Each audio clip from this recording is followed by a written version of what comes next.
11床应该再加点剂量。啊，哎，老马，我刚才听你管江大桥叫市长，什么意思啊？一看你还是太年轻。什么年轻啊？去过南京吗？去过啊。长江大桥路过吗？路过啊。那上面写什么字啊？什么字儿？南京市长江大桥欢迎您。南京市长江大桥，欢迎你。哎，你们一会儿开会什么内容？这个我不知道啊。那你有一会儿不是做手术吗？你不请假了？我倒是还有点时间。啊，江大桥还真是南京人啊。要不然市长嘛。谢谢市长。看看来了很多新人，你也不认识。哎，马家，哎。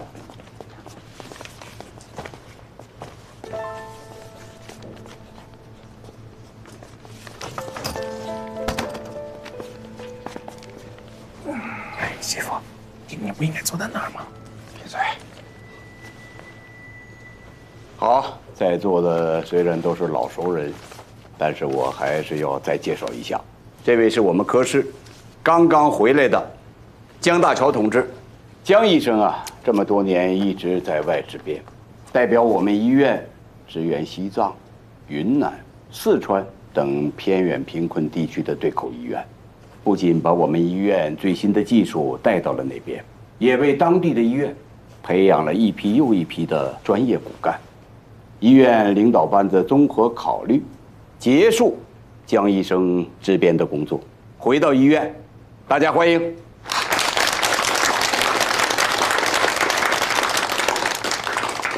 我们心胸外科主任的这个位置已经空了很久了，一直也都是我兼任。前几天，院委会正式讨论表决后，决定由江大桥同志接任我们心胸外科主任的位置。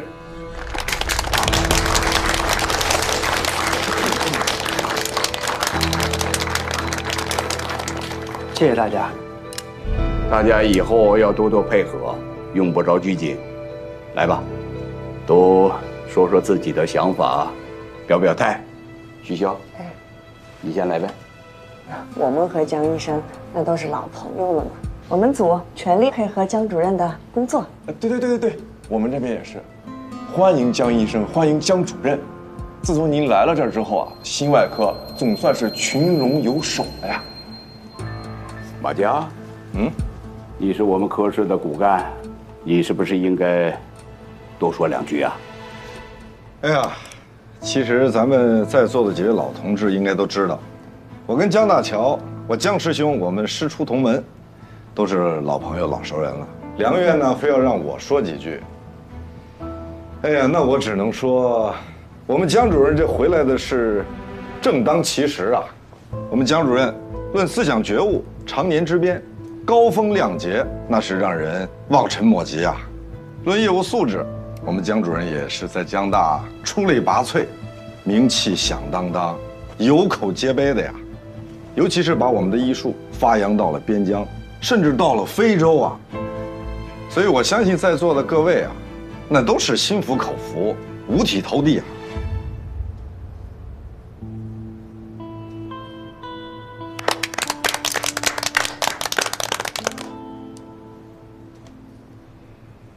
哎呀，梁月，我这儿9点半还有台手术，我得赶紧去准备了。你们开啊。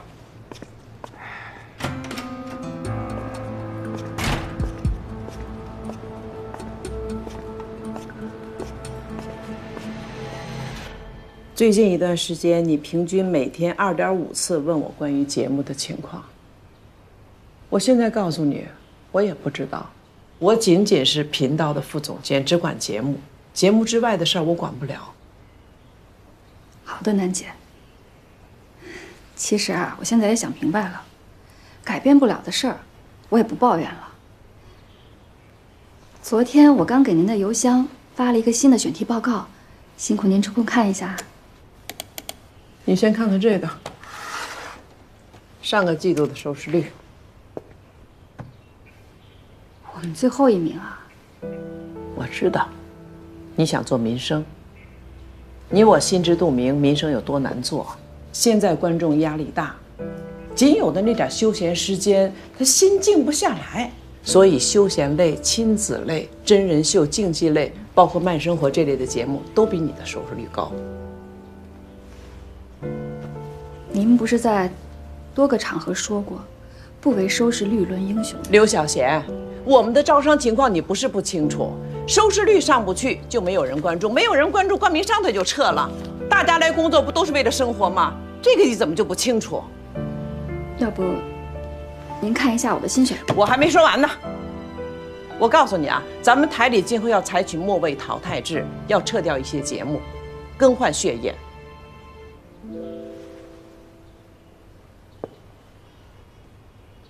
那您的意思，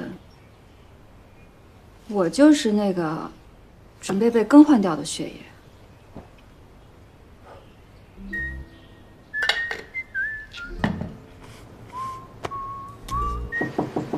进。江主任，哎，收买进来。哈巴利亚恰娜。哎呀，我记得你不喝咖啡，我特意给你泡的茶。哇，这你还记得呢？走，来。那是当然呀。我那时候在非洲的时候，你才10几岁吧？你爸爸给我们医疗队开车。我还记得有一回你抢你爸爸的方向盘，还问我们说，你开车我们愿不愿意坐？那您愿意吗？我现在告诉你，我当然不愿意了。哎呦，主任，哎，你好，你好，你好，天明。主任好。哎，大家好，坐下，正好大家都在，咱们就开一个短会。这段时间我看了一下，发现我们的病例管理有一点点乱。有的医生可能工作时间长了，也可能是因为太忙了，尤其是手术记录这一块没怎么上心。有些规定不仅仅是为了规范管理，更是在让我们遇到突发状况的时候，尤其是医患纠纷的时候，对我们科室的每一个人的保护。啊，对，江主任说的对，主任说的也是为了我们的安全着想，对吧？所以呢，今天我们就定下这个规矩。原则上，手术以后24小时之内必须完成详尽的记录。如果有3次以上的拖延，扣了质控分就直接扣当月绩效。江主任，咱们科室医生日手术量很大的，就像马医生，有的时候一天忙起来4台5台手术呢，他自己休息的时间都不太够的。你的意思就是说，这个规定有点教条，是吧？但我觉得呀，挺好。江大主任这是督促我们做手术记录，这是好事儿啊，对不对？啊，我同意。我也同意。不好意思，去趟病房。那么，咱们就这么定了。天明啊，哎，你把我刚才说的那些跟原来的制度整理起来，就贴在这面墙上。啊，锦旗不用挂那么多，留一部分就可以。哦，好嘞，主任，您放心。辛苦了。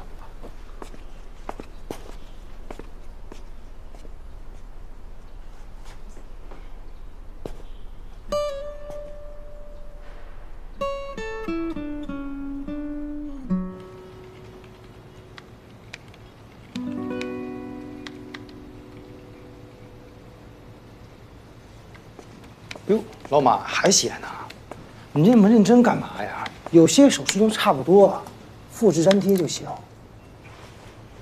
你说什么？复制粘贴啊，省力气。我要是领导啊，你就别干了。你这对领导还挺负责。我这是对病人负责，对自己负责，好吗？对手术都不认真，你还当什么医生啊？把这些记录留下来，这是要给人家以后做手术做参考的，你不懂吗？得，佩服啊，当我没说。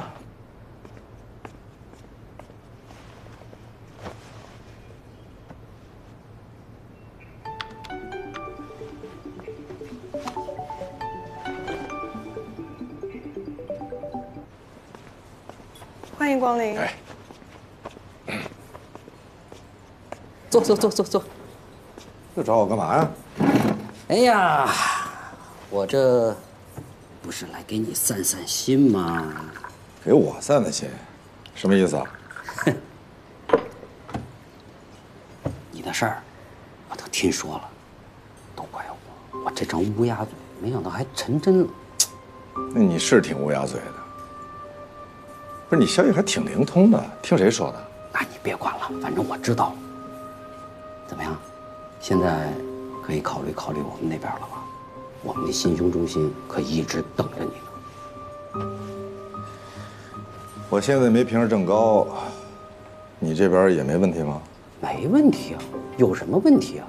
我跟你说，我们医院现在正是求贤若渴的时候。再说了，英雄不问出处，我们最不看重的就是什么职称，大不了你来了先做个代主任。代主任？那你们是挺可的。反正你今年不是也没评上吗？等明年一升了正高，就把这代字去掉。再说了，甭管这代主任还是主任，不都是你主持工作？哟，你少来这套，你在这给我画饼呢？哥，我这饼可是实心的。你甭管什么芯儿的，也是个饼。那饼也充饥呀，哥，别怪我多嘴啊。那你还是把嘴闭上吧。不行，我这话我必须说出来，我替你打抱不平啊。我真觉得你在那儿没有什么必要待下去了，正高没评上，科主任也落空了，多没面子呀。哥，咱俩私底下说，你这是没评上的事儿吗？你这是被挤了。你是谁呀？你马一刀，你可是大神英才，那走到哪儿都应该是重点人才。要我说呀，你现在要还待在江大，你就真成了江大一笑话。你笑点啥？你才是笑话呢。看了我给你们那资料了吧？我跟你说，等我们那心胸中心一建成，硬件条件不比你们江大差，我向你保证。你来了之后，天大地大，马家最大，而且正高主任一次性解决，多好啊！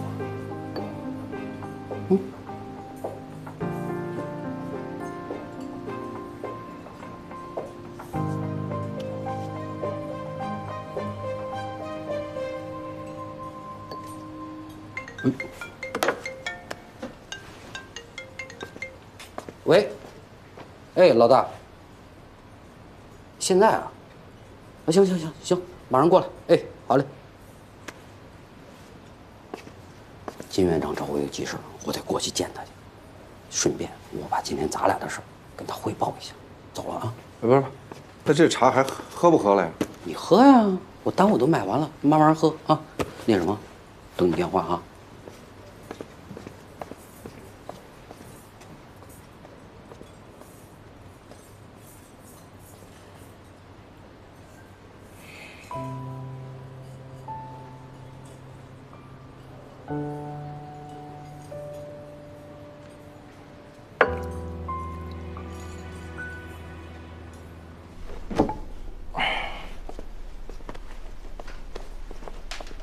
哎，你摘梁叶的干嘛？挂回去。为什么？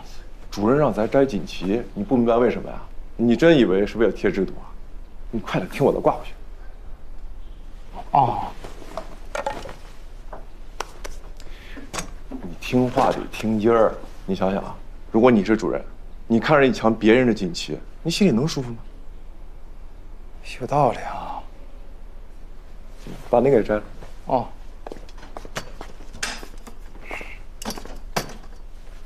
不是，一面都不留啊，这有点过分了吧？这留一面更过分，摘了。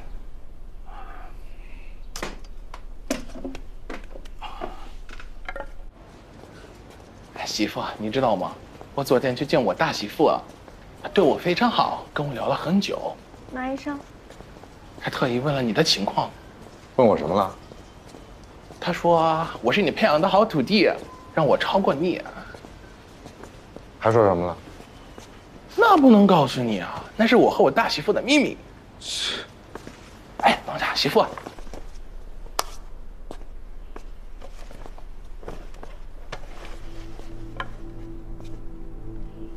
哎，媳妇，你的锦旗都被摘下来了，这是梁院长的。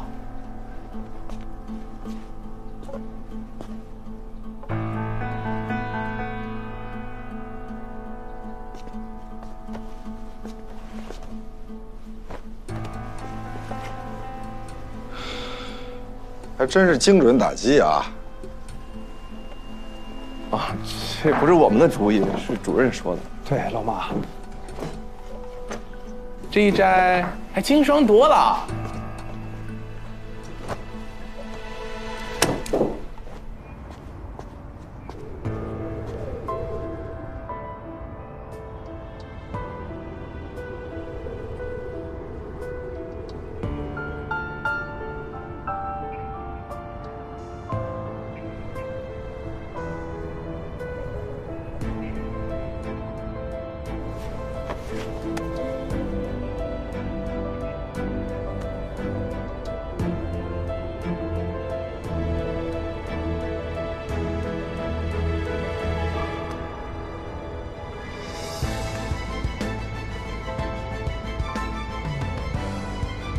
哎，丁凯，是我。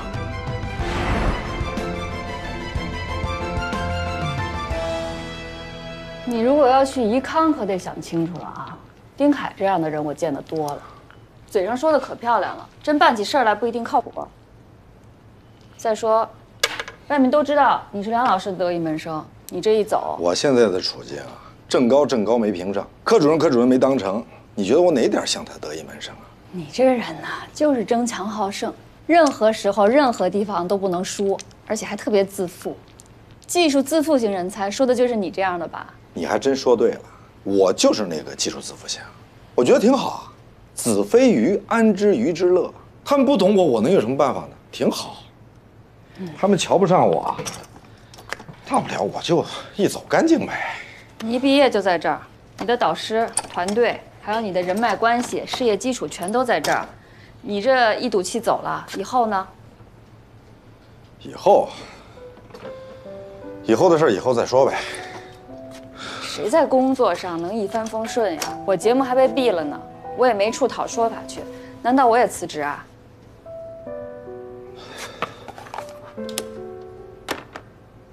不说我了啊，你就说你这一走以后怎么见梁老师啊？那你说我怎么办？江大乔也就比我大个5、6岁，我就这么一直被他压着，陪他耗下去啊？哎，行行行，我不反对你的任何决定啊。不过你是走是留都得给院里一个说法吧，特别是对梁老师。哎，明天就是周末了，你就明天去找他一趟吧。听见没？知道了。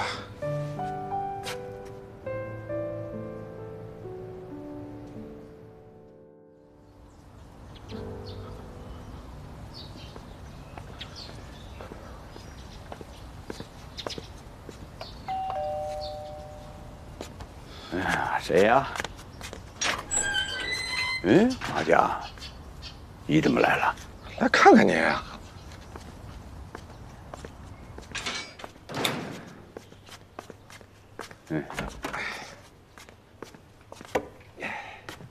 老伴儿，给倒杯茶。好嘞。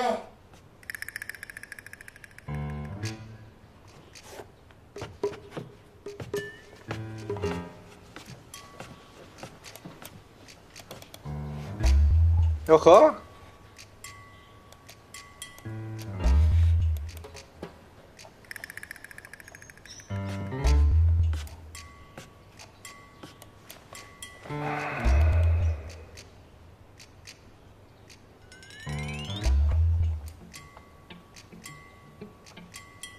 小马啊，来，喝茶。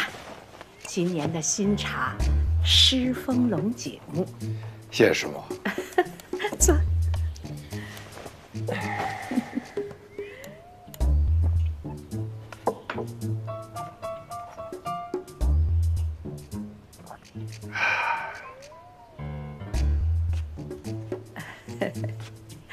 老梁啊，我们好福气呀！你这2个学生就是你的左膀右臂，只要你们同心协力，那咱们医院呢会更好的，是吧？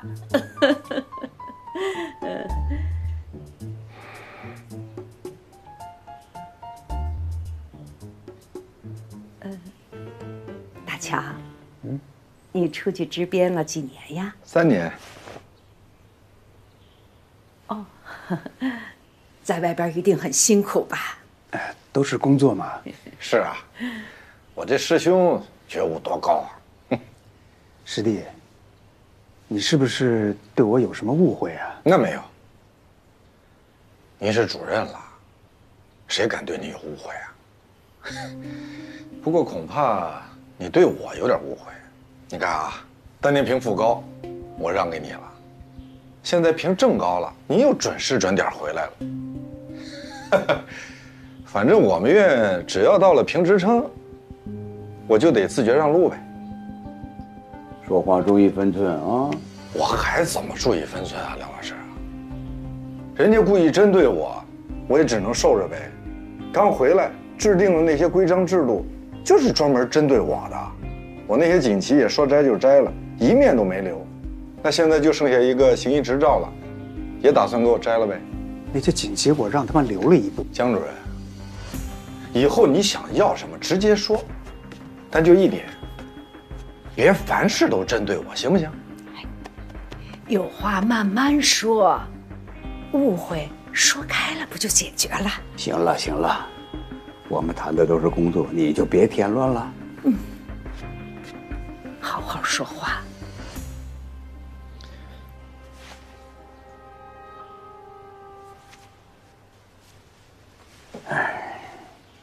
老师啊，师弟可能有些话要跟您说。瑶瑶也快放学了，我先回去了。好吧。哎。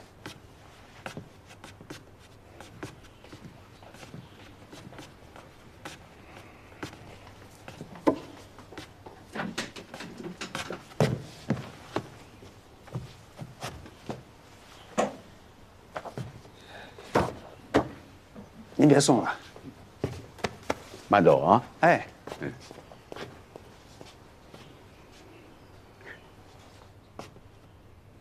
行了，过来坐吧。哎呀，到底是师兄啊，什么事儿都比我早一步。真是不佩服都不行。说话不要夹枪带棒，说吧，是来告状的还是来诉苦的？你看，人家坐这儿什么都没说，便宜占尽，一到我这儿不是诉苦就是告状，那我还有什么好说的呢？马家，我再跟你说一遍，职称是高评委定的，科主任是院领导班子共同决定的，跟大乔一点关系都没有，你不要误会人家。我知道，在您心里啊，这一切都是我的错。那他故意针对我也是我的错。他针对你什么了？他要求你遵守制度，就针对你了。我今天明确地告诉你，要说耽误，大乔是真的被耽误了。去元飞，去支边，这都是院里派去的，一去就是好几年，否则就以他的资历，早都应该评上的。他评他的，他为什么非得碍着我呢？你这说的是什么话嘛？我什么话？我说的实话呀。他是袁国飞支过边，吃苦耐劳，高风亮节，是吧？这个思想品质、道德情操，没人能跟他比。可是我也没闲着呀。这几年我哪年不是300-400台手术？去年光主动脉夹层就将近40台。别说咱们双清，就是放眼整个远江，也没几个医生能做到吧？这几年我辛辛苦苦带团队，我没日没夜的做手术，我给我们科室争得多少荣誉，我老婆和家都没时间管了。他有苦劳，我也有功劳吧？凭什么每次所有的事情都得我让着他呢？你能不能一碗水端平啊？你这就是胡搅蛮缠。我不是胡搅蛮缠，我说的是事实。你不要忘了，他不仅是你的学长，他现在还是你的领导。领导我就得对他唯命是从啊！马家呀，马家，你们就没有可比性。你想要的，明年多等1年都会有的，怎么道理不明白吗？我当然明白，就是因为我这种没背景、小地方来的，所以就只能是认命，对吧？你好好说话行吗？有什么话不能慢慢说呀？我告诉你，他就不是来看我的，他是找我兴师问罪的。哎呦，你消消气儿吧。马家，你要认为我这一碗水端得不平的话，那你说，你让我怎么办？我到市里去，把他职称撸了，把他工作给他撤了，再把他赶回去吗？这个孩子真是，原来上大学朴朴实实的多好呢，现在怎么了？仗着有点技术，有点小名气，连我都不认识你了。现在，你要是心里这道坎过不去，认为我处理的不当，那我就告诉你，这件事情到此为止了，我不解释，我向你道歉，行不行？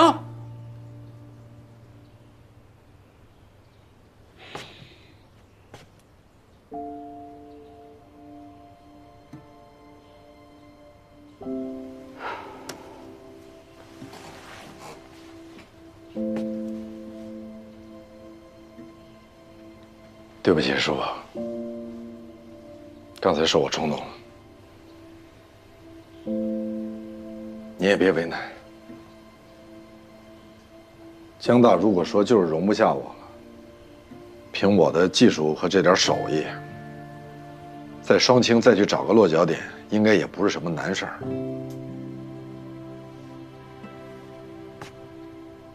对不起，师傅。辜负您这么多年对我的培养了。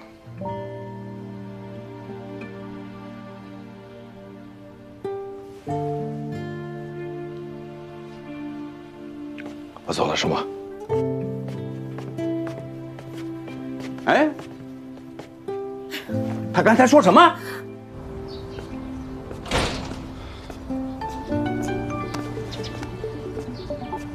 喂，聊得怎么样啊？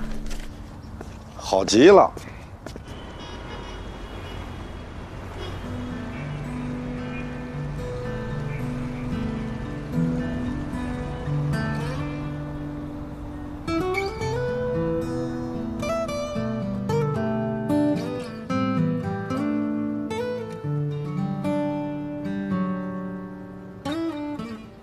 常常责怪自己当初不应该，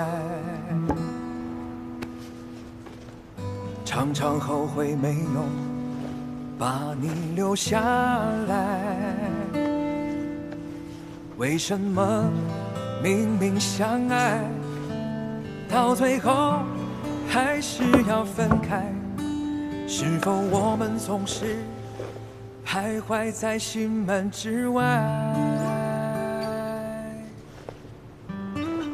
谁知道又和你相遇在人海？命运如此安排，总叫人无奈。这些年过得不好不坏，只是好像少了一个人存在。而我渐渐明白，你仍然是我不变的关怀。有多少爱可以重来？有多少人愿意等待？当懂得珍惜以后回来，却不知那份爱会不会还在？有多少爱可以重来？有多少人值得等待？当懂得珍惜以后回来，却不知那份爱会不会还在？有多少爱可以重来？有多少人值得等待？当爱情已经桑田沧海，是否还有勇气去爱？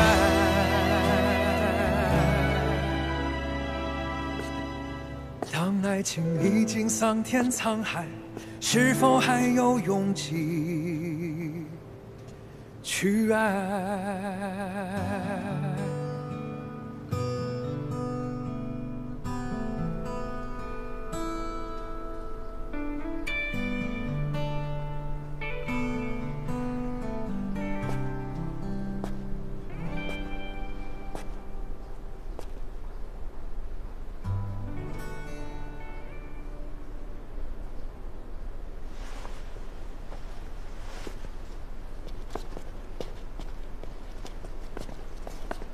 早啊，主任。早。这锦旗我昨天都已经收起来了，谁又拿出来了？你这。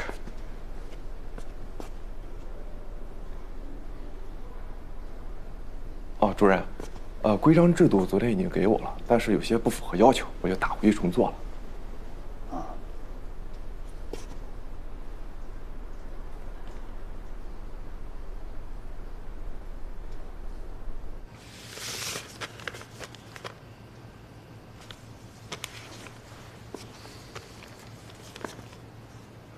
我打听过了，是医康医院一直在挖他。老师，我在想，师弟跟我是不是真的有什么误会？像他这样的骨干，我们还真的很需要他呀。平之成和科主任的事，跟你没有关系，你不要有任何心理负担呐。我要不要找他谈一谈？他这个人犯起轴，谁谈都没用，无理取闹，随他去，不惯他这个臭毛病。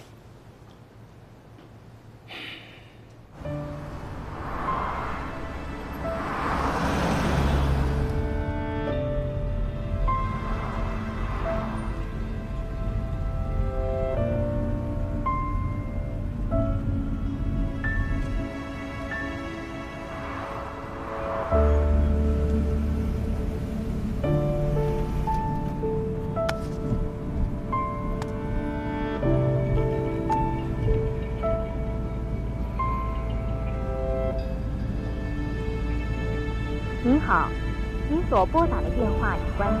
Sorry, the subscriber.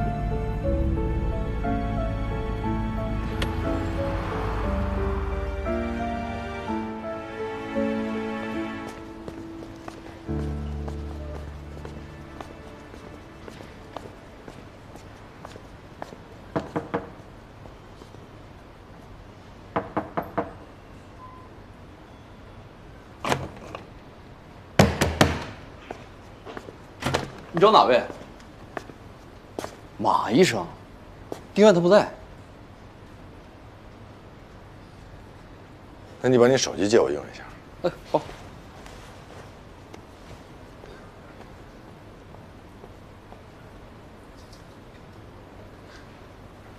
这里。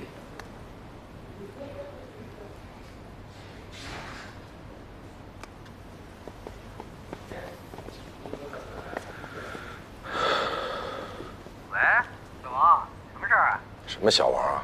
是我。昨晚我们聚餐，我有个老同学家的孩子得了先心，蛮复杂的，哪个医院都不肯接，只有马医生啃了这块硬骨头。手术做得漂亮不说啊，术后都半年了，每个月还主动问孩子的情况。我这个同学啊，对马医生是赞不绝口。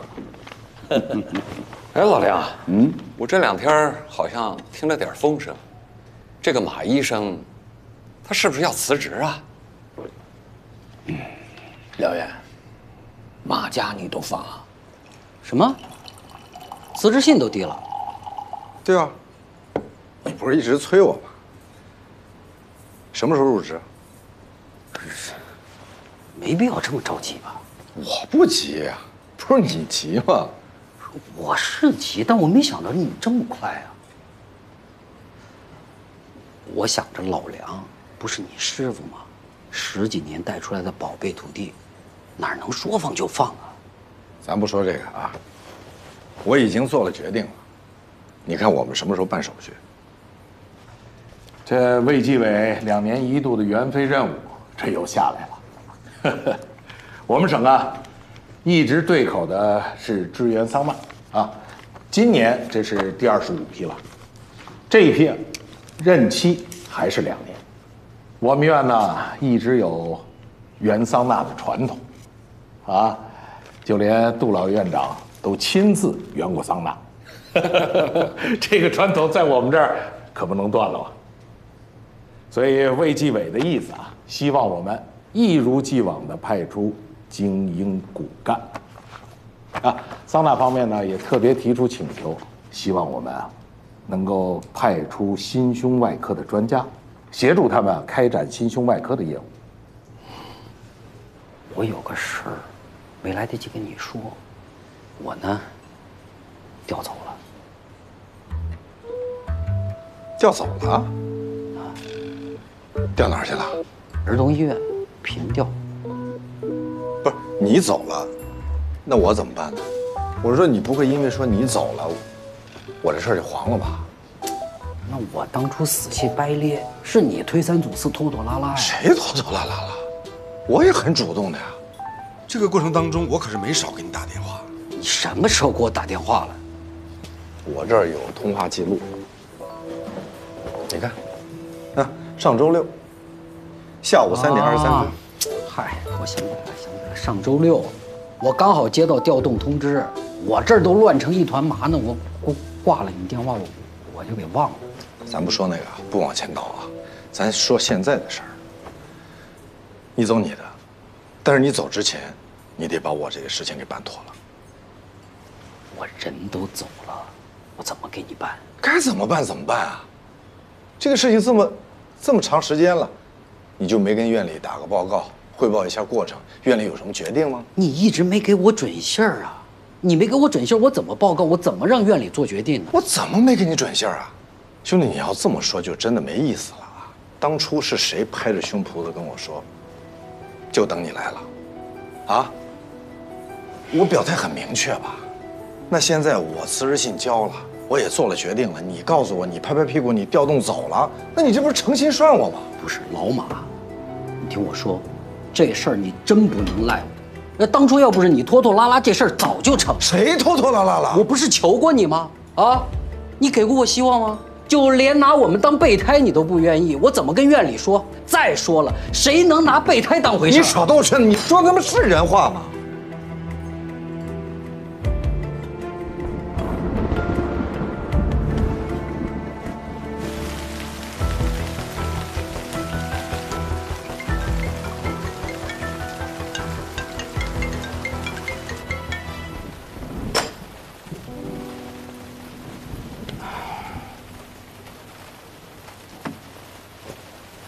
老马，这事儿算我对不起你。有用吗？一句对不起就完事儿了，我怎么办？我现在就问你怎么办？那你让我怎么办啊？人走茶凉，你不知道吗？啊！我现在拍胸脯给你打保证，院里谁听我的呀？没人听啊！我得接。喂。啊。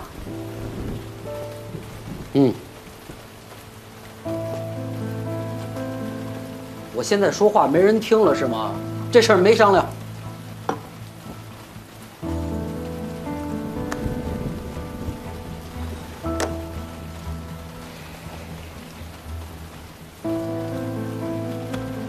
那个，我有事儿，先走了。等会儿，你先把账结了。我结。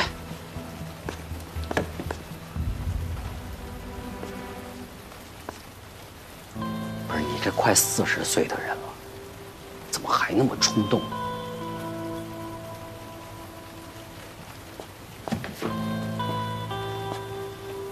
听弟弟一句劝，梁院长是你的师傅，跟他服个软。我用你管？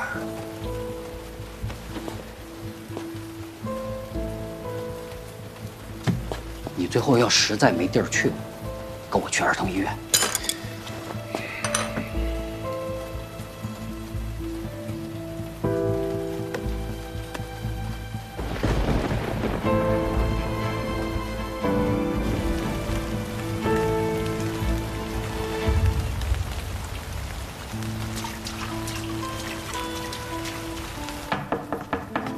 来了。老爸，快进来，没被淋着吧？没有。啊。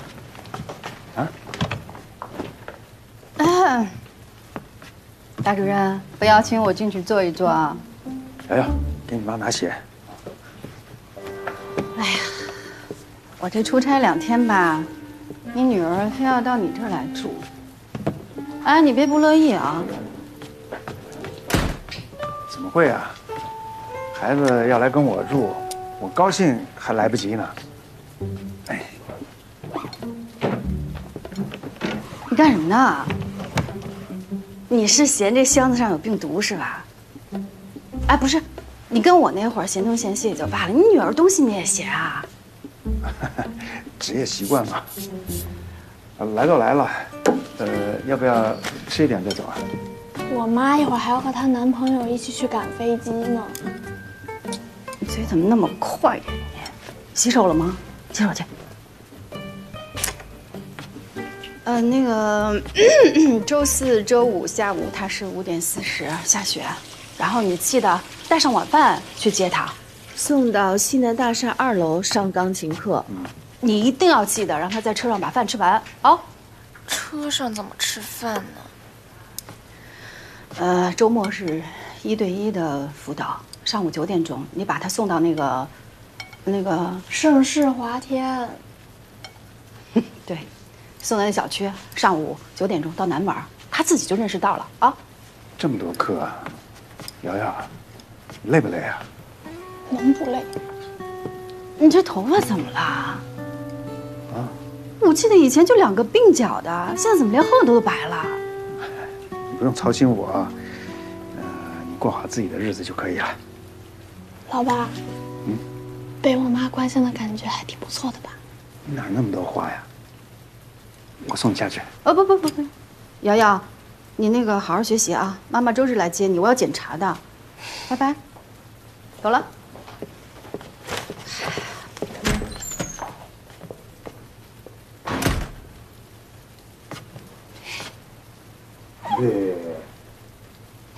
吃饭。31床老陈的氧合一直很差，现在高能量用上也不定什么作用了。肺动脉栓塞已经非常严重，如果不抓紧手术，随时有可能死亡。病人的全身状况很差，手术风险会很大，死亡率也会很高。现在的这种医疗环境，如果结果不理想或者不好，家属不理解，会引起医疗纠纷的。但是像他这种情况，多拖1分钟，不就多1分生命危险吗？这个病人的情况很特殊，需要好好讨论一下。我觉得现在手术不适合。我觉得适合。不过做这种手术需要一定的勇气，也许你没有，可我有。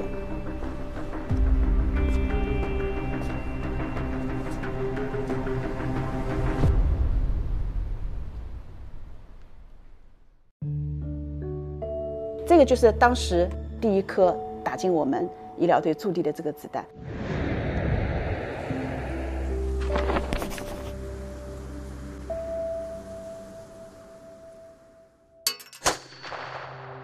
2002年的10月份左右，在中非共和国，政府失去控制了，叛军拿了一把枪都可以入室抢劫。我记得就很清楚，子弹打到那个水泥地上就冒起一股青烟，就很恐惧。然后孙老师马上撤。你想的那个5星红旗，就真的是大家都很记得。然后我们所有的队员全部这个上车坐好了以后，就车子速度很快的就直接冲到使馆去了。在那样的环境当中，人与人之间就很容易走得很近，个性也觉得比较合适。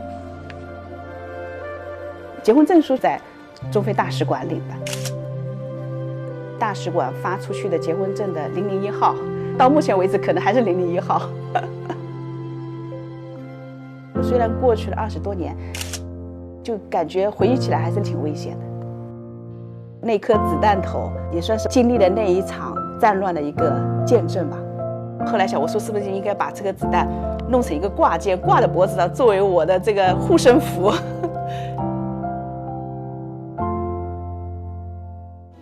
我们都在奔跑着梦的方向，像束花朵也在追逐着日光，永远会有个叫做家的地方，给我坚定力量。不是所有的事最初都在恰当的轨道，可以转弯，只要自己控制好妈妈的炒蛋，永远最下饭，茫然就奔跑吧，回忆是温暖的依靠。也许不如意，也许心太急，也许一切都在变好，只是不清晰。左手的执着，右手的蜡笔，你热爱的世界正在拥抱你。